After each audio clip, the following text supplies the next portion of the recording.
अस्सलाम वालेकुम स्टूडेंट्स। उम्मीद है आप सब लोग ठीक ठाक होंगे। ये जो हमारे मुल्क के अंदर वबा फैली हुई है, अफसोस है कि इतने लोगों का नुकसान हो रहा है इस सब से। तो अब इस दौरान हम लोगों को अपना काम जारी रखना चाहिए। तो आप में से वो बच्चे जिन्होंने असाइनमेंट्स बनाई, शाबाश, वेरी वेल डन। और बहुत अच्छी थी असाइनमेंट्स आपकी, मैंने इसीलिए ज़्यादातर लोगों को फीडबैक भी दिया है, गुड वर्क लिख के दिया है। तो बहुत अच्छी बात है कि आप लोगों ने एफ़र्ट की और ज़्यादातर बच्चों ने अपनी असाइनमेंट सबमिट करवाई। जो बच्चे अपनी असाइनमेंट सबमिट नहीं करवा सके क्योंकि उनके पास इंटरनेट कवरेज वगैरह नहीं थी या दूसरे इश्यूज थे, उन्हें इन्फॉर्म कर देना चाहिए। बाकी हम देखेंगे अभी ऑनलाइन क्लासेस किस तरीके से आगे चलती हैं। तो जो ऑनलाइन क्लासेस नहीं अटेंड कर सकते, अपनी असाइनमेंट्स वगैरह नहीं सबमिट करवा सकते, उन्हें घबराने की ज़रूरत नहीं है। उनके लिए कोई और सिस्टम हम डिवाइस करेंगे। लेकिन बाकी सब लोग जो कि अपना काम कर रहे हैं, ईमेल्स भी कर रहे हैं, उनके लिए ये है कि अब अगली assignment, 2 assignments were very good, but we have to continue with this. तो अब आपने जो असाइनमेंट 3 करनी है वो टॉपिक है, I think micro macro economics और normative versus positive statements, and then I think production possibilities frontier. और तो इसके लिए and economics as social science. अच्छा, ये असाइनमेंट नंबर 3 है, वो भी मैंने आपको पूरे मटेरियल्स के साथ मैंने डाल दिया हुआ है। अब साथ मैंने जो मेरी इससे पहले वीडियोस थी वो सारी उससे रिलेटेड है, ठीक है। तो सपोर्टिंग मटेरियल वीडियोस मौजूद है बच्चों, प्लीज़ आपने वो देखनी है। मुझे पता है मुश्किल काम है, लेकिन एफर्ट करनी है। पहले भी आपने अच्छा काम किया और मैं आगे भी एक्सपेक्ट करूंगी कि आप बिल्कुल उसी तरीके से, जैसे आपने डेडलाइन से पहले पहले सबने सबमिट करवा दिया था, अब आपने असाइनमेंट नंबर 3 सबमिट करवानी है और उसके लिए मटीरियल्स मैंने आपको प्रोवाइड करती हैं। अब आगे चलना है। ये जो आपको लेक्चर दे रही हूँ इसके साथ रिलेटेड है असाइनमेंट नंबर 4, ठीक है। ये रिलेटेड है डिमांड के साथ और how markets work and particularly the forces of demand, जिस पे मैं आज का लेक्चर आपको दे रही हूँ। और जो असाइनमेंट नंबर 4 है ये इससे रिलेटेड है, ठीक है। तो असाइनमेंट 3 की डेडलाइन है 8th of April।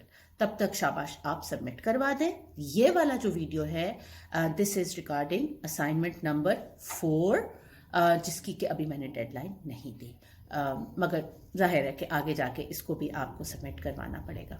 अच्छा, तो अब मैंने आपको बताया कि ये चैप्टर है हाउ मार्केट्स वर्क। इसके लिए आप प्लीज़ अपनी जो बुक है, टेक्स्ट बुक, वो खोल लीजिए पेज 66 के ऊपर, और उसके अंदर हम सबसे पहले देखते हैं what is the definition of market. अच्छा, आपने फर्स्ट और सेकंड चैप्टर में तो ये देखा था ना कि कोई भी अगर इकोनॉमिक सिस्टम हो, किसी मुल्क का कैसा भी पॉलिटिकल सिस्टम हो, उसमें markets do play a very important role. Even in those political systems which are closed economies, which are welfare economies, even over there, good and functional markets in certain areas, they can give very good results in terms of welfare of that society. इस पे तो आपने first और second assignment की थी ना कि अगर मार्केट्स अच्छा फंक्शन करेंगी तो वो इकोनॉमिक एक्टिविटी को ऑर्गेनाइज करेंगी। और मार्केट के अंदर जो सबसे डोमिनेंट फोर्सेस हैं वो forces of supply and demand है। आपने ये भी देखा था कि इनविजिबल हैंड जो है वो automatically through these forces of market forces of supply and demand, it determines the interest of the whole society. So let us look at market in detail, and then let us look at the demand, the law of demand and how that is determined. Okay, so what is a market? इसमें आप underline करें पहले तो कि market is a group of buyers and sellers of a particular good और service, right. तो the buyers as a group determine the demand of the product and sellers as a group determine the supply of the product. ये underline कर लें। अच्छा, इसके अलावा इसका मतलब क्या हुआ कि मार्केट जब हम मार्केट के बारे में आम फहम जबान में सोचते हैं तो शायद कि कोई जगह है जहाँ से जाके हमने सौदा खरीदना है और जो बेचने वाले हैं वो सौदा बेचते हैं। नहीं, इकोनॉमिक्स के अंदर हम किस चीज़ को देखते हैं? ये जो group of buyers and sellers है, नॉट नेसेसरली द प्लेस, जगह के बारे में बात नहीं करें। So it's the group of buyers and sellers, जो बायर्स हैं वो डिटरमिन करेंगे व्हाट इज द डिमांड, और सेलर्स क्या डिटरमिन करेंगे? What is the supply. Right, ये डेफिनेशन यहाँ पे लिखी हुई। इसके अलावा एक और चीज जो मैंने अपने नोट्स में भी लिखी है, इसको आप ऐसे भी देख सकते हैं, कह सकते हैं कि market are the exchange arrangements, exchange, give and take. तो बायर्स एंड सेलर्स हैं वो गिव एंड टेक कर रहे होते हैं। So it can also be called as an exchange arrangement. In economics we talk about market of a particular good. हाँ, economics में usually हम बात करते हैं किसी एक पर्टिकुलर प्रोडक्ट की या किसी पर्टिकुलर कमोडिटी या गुड की मार्केट के बारे में बात करते हैं। जैसे जो मैंने असाइनमेंट नंबर 4 है वो एक इंटरेस्टिंग सी आपके लिए बनाई है असाइनमेंट, जो कि कुल्फियों की मार्केट देखती है। तो कुल्फी एक ऐसी चीज है जो कि आम जो है लोकल लेवल पे भी प्रोड्यूस हो रही होती है और बिक भी रही होती है। तो जितने भी कुल्फी खरीदने वाले, आइसक्रीम, कुल्फी आइसक्रीम, जितने भी कुल्फी खरीदने वाले, जितने भी कुल्फी बेचने वाले, they all together make up the market for kulfi ice cream. और इकोनॉमिक्स में हम यूजुअली जब मार्केट की बात करते हैं तो किसी प्रोडक्ट की मार्केट की बात कर रहे होते हैं। तो कुल्फी आइसक्रीम की मार्केट हो सकती है, पहली बात। अच्छा, अब दूसरी चीज, कंपटीशन, कंपेटिटिव मार्केट्स। देखिए, मार्केट के डिफरेंट काइंड ऑफ स्ट्रक्चर्स हो सकते हैं। कंपेटिटिव मार्केट्स वो जिसमें बहुत सारे बायर्स और सेलर्स हों और जिसमें कोई एक किस्म का जो बायर है वो डिटरमिन ना कर सके डिमांड, और कोई एक तरह के जो सेलर्स हैं वो ना डिटरमिन कर सके प्राइस। ठीक है, तो उसको अंडरलाइन कर ले, ये लिखा हुआ है पेज 66 पे। ये भी competitive market, a market in which there are many buyers and many sellers so that each has a negligible impact on the market price। यानी कोई भी जो एजेंट है, बायर हो गया या सेलर हो गया, वो मार्केट को अगर प्राइस को कंट्रोल नहीं कर सकता तो ऐसी मार्केट को हम क्या कहेंगे? Competitive market. तो एक तो बात कंपेटिटिव मार्केट का पॉइंट इन्होंने यहाँ पे ये लिख के आपको बताया कि जब ज्यादा बायर्स और सेलर्स होते हैं तो मार्केट प्राइस को कंट्रोल नहीं किया जा सकता। Now at the same time there are some other important aspects, or you can say criteria for competitive markets। अगर ये 4 क्राइटेरिया भी ना फिल हो रहे हो तो उसमें क्या होगा कि कोई ना कोई प्राइस को मैनिपुलेट कर रहा होगा, प्राइस चेंजेस हो रही होंगी डिमांड और सप्लाई के अलावा किसी फोर्स से, तो वो फिर कंपेटिटिव मार्केट नहीं होगी। सो देयरफॉर कंपेटिटिव मार्केट का डेफिनेशन यही है जो इन्होंने लिखा हुआ है, लेकिन इसके अंदर इन्होंने एक चीज पॉइंट आउट की है, मेनी बायर्स एंड सेलर्स। इसके अलावा 4 और कंडीशंस हैं जो इंपॉर्टेंट है, आगे जाके हम उनको डिटेल में पढ़ेंगे, लेकिन यहां पे भी लिख लें, बड़ा जरूरी है। एक तो पहला कंडीशन क्या है कंपेटिटिव मार्केट का? Large number of buyers and sellers. एक और कंडीशन है that products are identical, same products, कई जगह लिखा आता है homogeneous products, identical products, products are the same. यानी कुल्फी आइसक्रीम अगर एक कंपेटिटिव मार्केट है तो वो तब होगी कि सारी कुल्फियां एक जैसी हैं।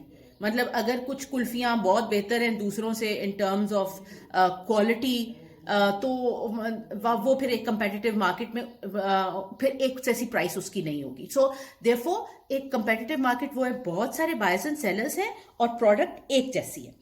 फिर कंप्लीट इंफॉर्मेशन, यानी कि जो आपके बायर्स एंड सेलर्स हैं, पर्टिकुलरली जो आपके सेलर्स हैं, उन सब के पास एक जैसी इंफॉर्मेशन है। हर किसी को पता है कि प्रोडक्ट के अंदर क्या है, उसकी कितनी प्राइस होनी चाहिए। So that complete information.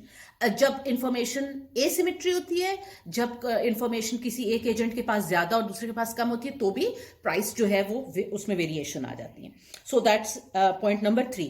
First, large numbers of buyers and sellers, 2 identical products, 3 complete information, 4 no transaction cost. No transaction cost का मतलब होता है कि ट्रांसपोर्टेशन और ये सारी जो कॉस्ट हैं वो एक जगह और दूसरी जगह में फर्क उनका नहीं है।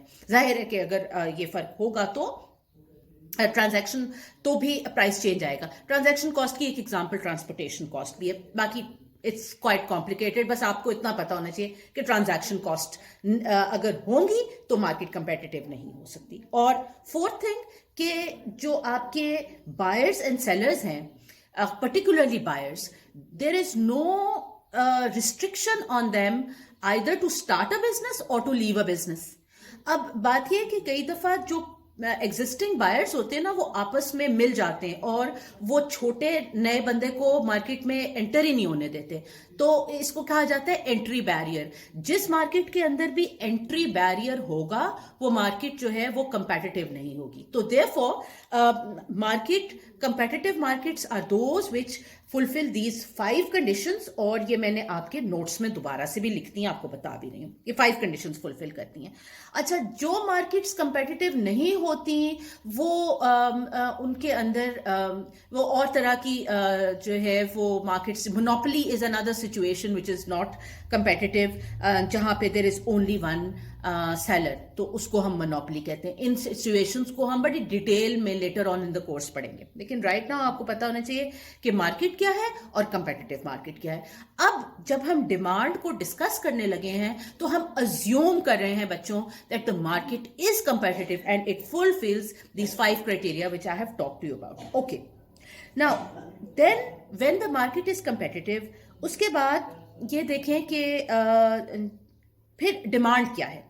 अब डिमांड का भी डेफिनेशन प्लीज पेज 67 के ऊपर देख लें।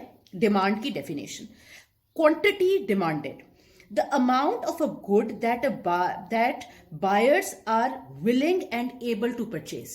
जब हम डिमांड की बात करते हैं तो उस वक्त हम देख रहे होते हैं पर्टिकुलरली कि कितना जो बायर है, जो खरीदार है, वो कितना एक प्रोडक्ट को खरीदना चाहता है और कितना उस पर पैसा खर्च कर सकता है। ये है इसको कहते हैं क्वांटिटी डिमांडेड, कि how much money being paid for the particular amount of product that has to be purchased। खरीदने वालों के बारे में बात हो रही है, लेकिन ये डिमांड का डेफिनेशन है। अच्छा, फिर साथ ही इसमें उन्होंने लिखा हुआ है लॉ ऑफ डिमांड। ये देख लें, the claim that other things being equal, the quantity demanded of a good falls when the price of the good rises।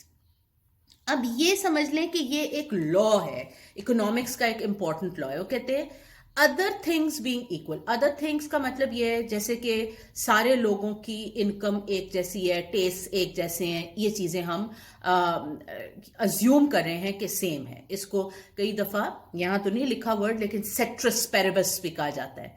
सो ये एक टर्म है जो कि ऑल थिंग्स बीइंग इक्वल के लिए यूज होती है, सेट्रस पेरिबस। ये मैंने आपके नोट्स में लिखी हुई भी है, citrus Paribas, which means all other things being equal, if we are looking only at the quantity of goods demanded, okay, then as the price goes up, the quantity of goods goes down। यानी जब कोई चीज महंगी हो जाती है तो लोग वो कम खरीदते हैं, जब चीज सस्ती हो जाती है तो लोग चीज ज्यादा खरीदते हैं। ये कहते हैं this is the law of demand, that as the price goes up the demand goes down, and similarly as the price goes down the demand goes up। अब इसको देखने के लिए, आपको ज्यादा अच्छी तरीके से समझाने के लिए पेज 68 के ऊपर देखो, तो इन्होंने एक आपको डिमांड शेड्यूल बना के दिखाया। जरा इसको गौर से देखना आपने। अच्छा, वो ये कहता है इस एग्जाम्पल में जो आपको दिखा रहे,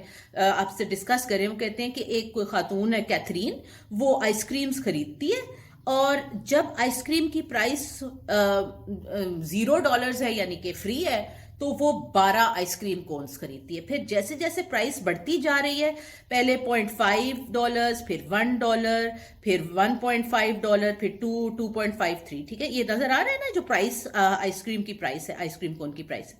इसके साथ जब आप इसकी डिमांड देखें, जैसे जैसे प्राइस बढ़ रही है यानी 0 से 3 की तरफ जा रही है, उसी तरीके से जो आपका क्वांटिटी डिमांडेड है वो घट रही है, यानी 12 कोन से 0 कोन्स की तरफ जा रही है।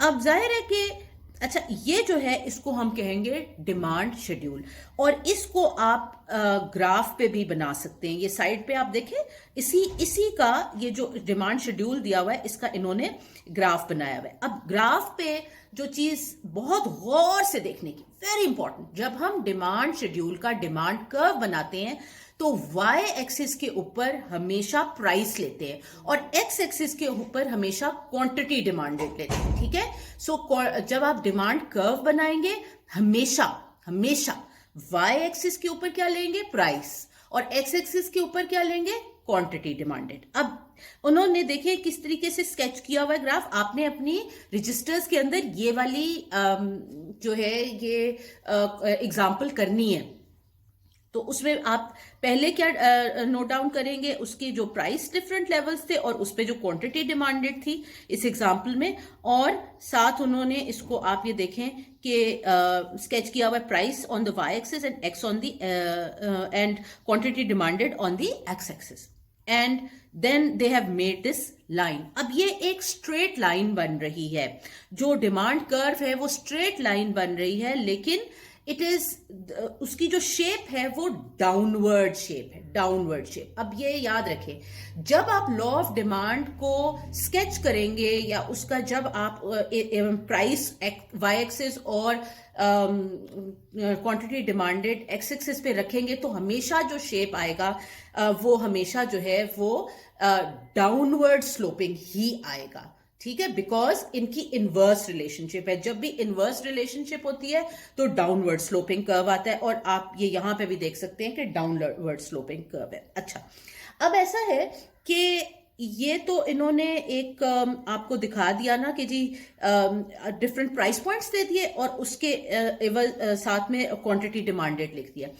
अब अगर आप लोगों ने मैथमेटिक्स के अंदर ये चीज शायद पढ़ी हो, मुझे नहीं पता, लेकिन ये अगर कर्व इस किस्म का बने जैसा कि आपको यहां पे नजर आ रहा है डाउनवर्ड स्लोपिंग, इसकी आप इसको इक्वेशन फॉर्म में भी लिख सकते हैं। इन्होंने यहां पे वो इक्वेशन नहीं बताई हुई, लेकिन आप इसकी इक्वेशन भी लिख सकते हैं जिसको कि हम इनवर्स डिमांड फंक्शन कहते हैं। ठीक है, यानी ये जो क्वांटिटी डिमांडेड है इसको फाइंड आउट करने का एक फॉर्मूला भी हो सकता है। मैंने नोट्स में उस फॉर्मूला को लिखा हुआ है, और वो फॉर्मूला है P is equal to 3 minus 0.5 divided by 2 over quantity demanded. ठीक है, इस फॉर्मूला से भी आप निकाल सकते हैं। अब इस फॉर्मूला में भी आप डाल के देखो कि जब P जो है जब क्वांटिटी डिमांडेड 0 है तो P3 होगा। इस फॉर्मूला में भी आप अगर डाल के देखें तो इससे भी आपको P पता चल सकता है।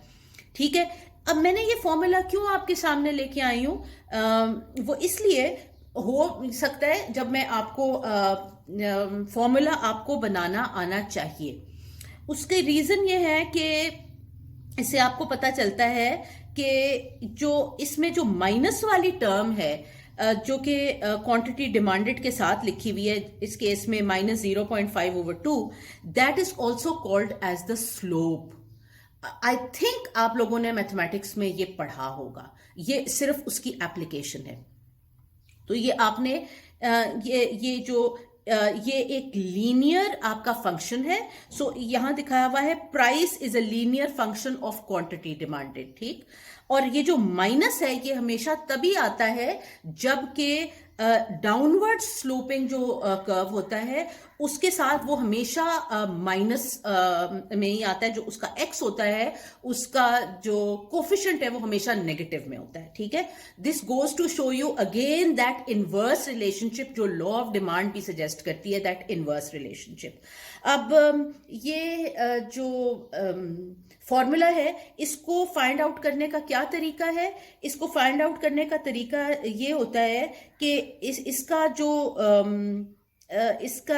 जो पहले थ्री लिखा है, that is the point at which we are assuming that x is equal to 0, and then slope का formula is very important, you need to understand this.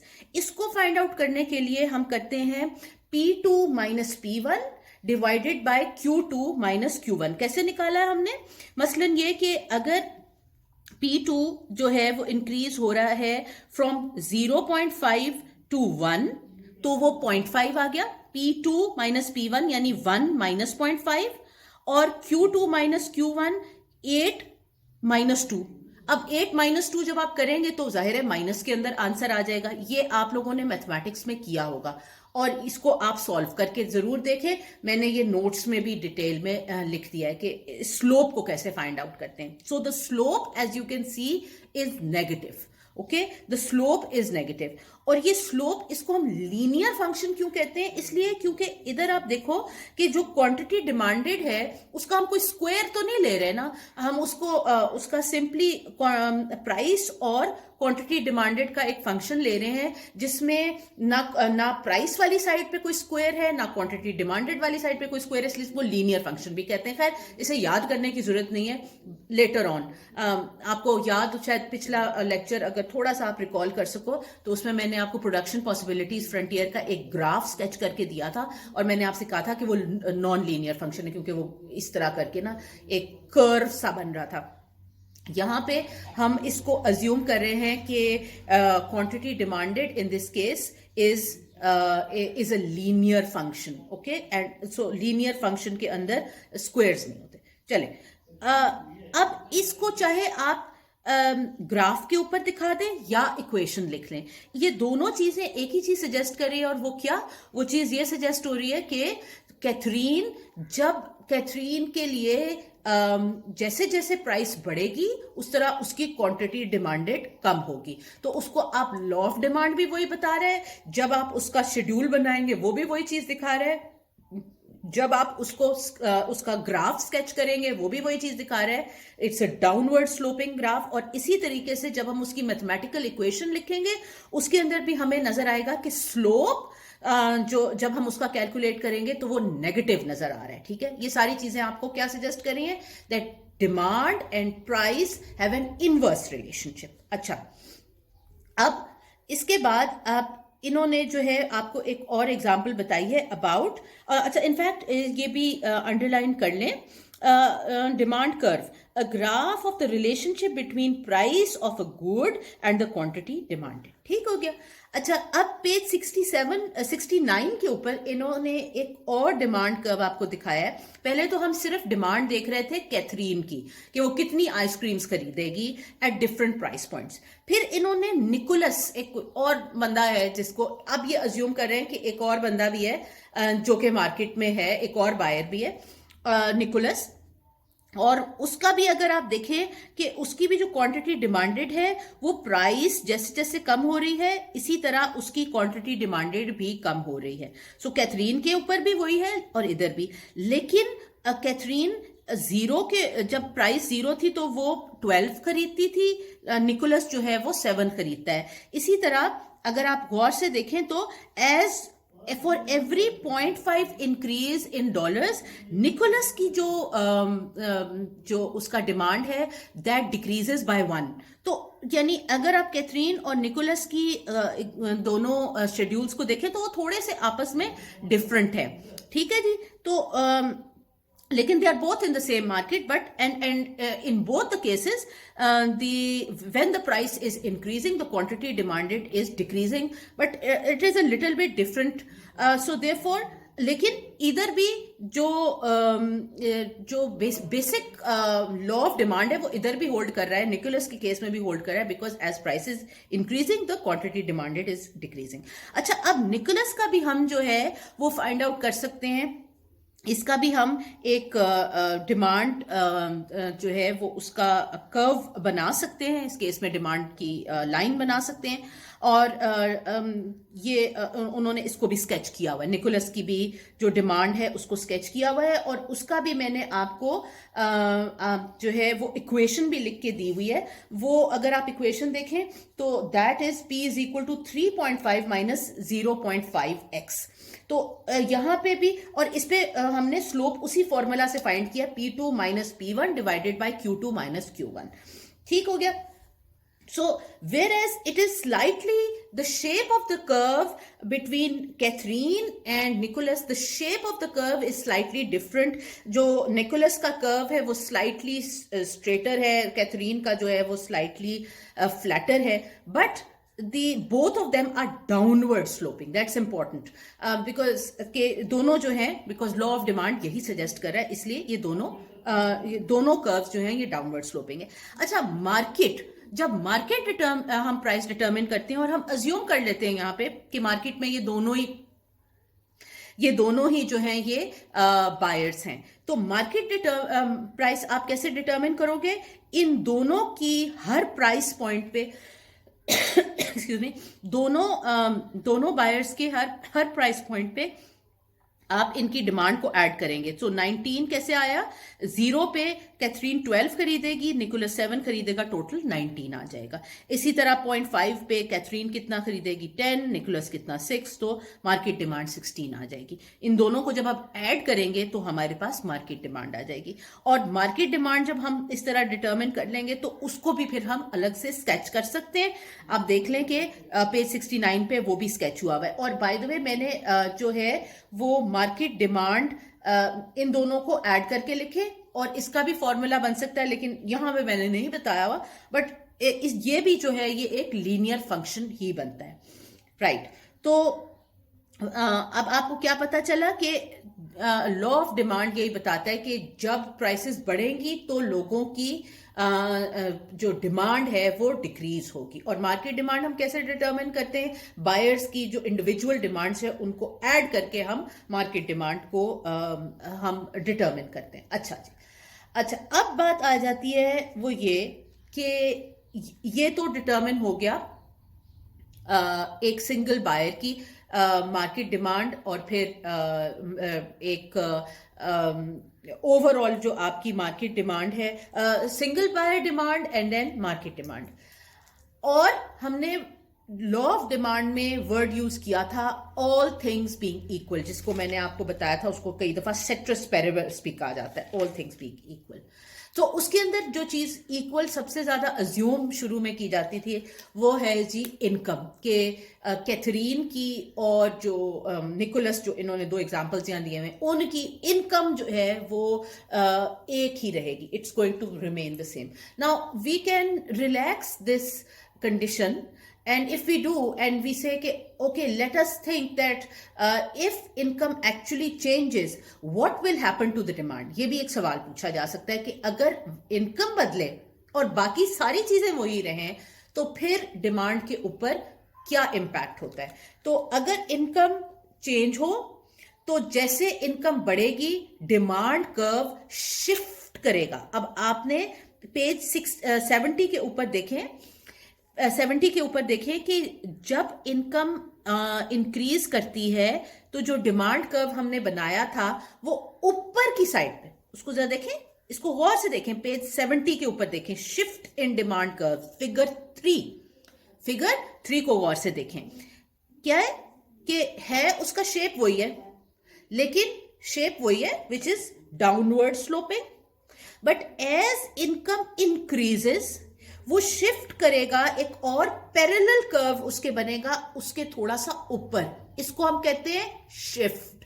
इस केस में it's because income is increasing so it is shifting upward, right? This is showing an increase in demand.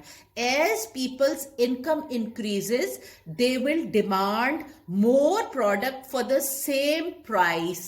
They will demand more product for the same price. Why? Because their income is increasing, right? So as income increases, the downward sloping demand curve is going to shift outwards, showing an increase in demand. Similarly, when the income decreases, you can see very clearly it is going to be a downward shift in the demand curve. It means that the demand is going down, right? अच्छा, अब मैं I'm going to continue with this a little later.